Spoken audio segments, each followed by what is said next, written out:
Assalamualaikum warahmatullahi wabarakatuh. Salam, Om Swastiastu, nama budaya, salam kebajikan bagi kita semua. Perkenalkan, nama saya Muhammad Zafran Hairi, selaku tim pemerintah yang mendukung MOSI pada hari ini, yaitu peralihan permanen pendidikan tersier ke format daring. Maka dari itu, izinkan saya menyampaikan pernyataan umum terlebih dahulu terhadap MOSI. Pendidikan tersier merupakan pendidikan yang diadakan setelah pendidikan menengah seperti SMA, MA, dan juga SMK yang mencakup seperti perguruan tinggi, diantaranya seperti universitas, institut, politeknik, akademi, dan juga sekolah tinggi.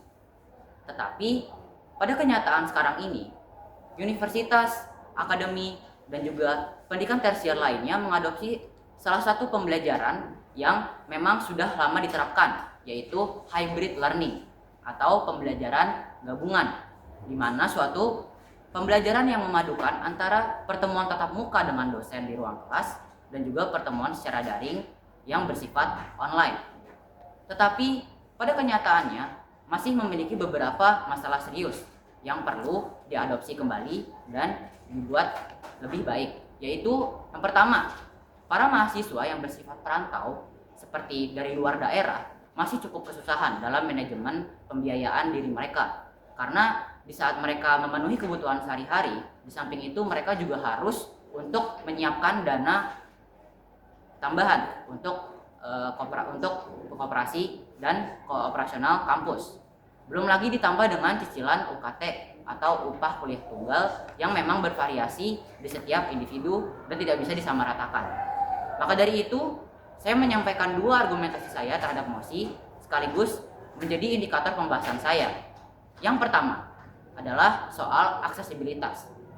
Aksesibilitas menurut saya adalah suatu indikator utama yang menjadi tolak ukur apakah suatu pendidikan tersier itu sudah menerapkan secara efektif pembelajaran dia kepada semua mahasiswa yang mendaftar dalam pendidikan tersier tersebut. Yang kedua, ada peningkatan literasi digital selaku argumentasi pendukung saya dan juga indikator selanjutnya.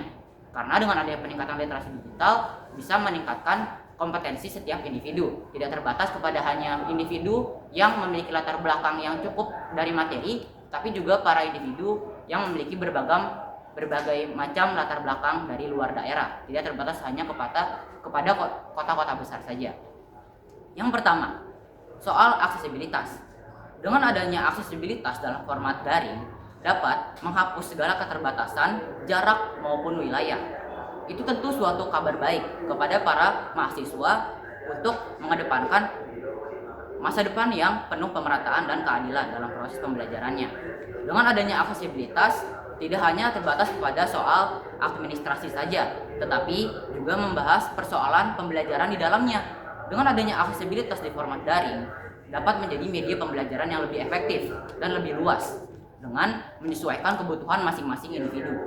Dengan adanya peningkatan guru ataupun dosen ataupun praktisi-praktisi akademik yang bertanggung jawab untuk mengembangkan sumber daya manusia di dalamnya dapat menjadi suatu potensi yang sangat menjanjikan, karena dengan adanya hal seperti itu mereka dapat menciptakan suatu lingkup pembelajaran yang efektif dan juga membangun kepada semua mahasiswa tanpa memandang latar belakang.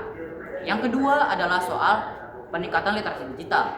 Hal ini juga menjadi suatu pendukung yang perlu diperhatikan, karena dengan adanya format daring dapat diterapkannya proses pembelajaran deep learning atau pembelajaran mendalam, di mana pembelajaran ini tidak sebatas memahami suatu konsep dasar dalam sebuah teori ataupun suatu pelajaran, tetapi juga mengimplementasikannya dalam masyarakat dan juga format nyata apa yang sudah dipelajari oleh mahasiswa tersebut dan manfaatnya kepada orang banyak.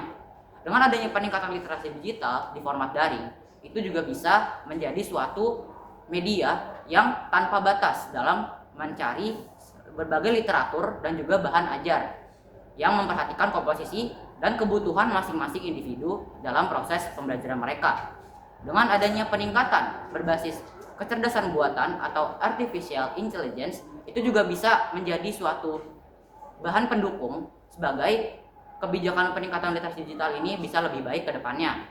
karena bisa menciptakan suatu lingkungan yang transparan dan juga bisa memberikan karakter kepada mahasiswa-mahasiswa ini berdasarkan kemajuan teknologi. Maka itu saja dua argumentasi yang bisa saya sampaikan beserta indikatornya. Kesimpulan yang bisa saya sampaikan kepada saya sebagai tim pemerintah Dararmosi hari ini adalah bahwa dengan adanya format daring bisa membawa kita bisa menjadi suatu jembatan akan adanya transformasi tanpa mempedulikan adanya suatu jarak dan juga keterbatasan material maupun keterbatasan latar belakang asal daerah. Itu saja yang bisa saya sampaikan. Sekali lagi saya menyatakan pro terhadap MOSI. Terima kasih. Wassalamualaikum warahmatullahi wabarakatuh.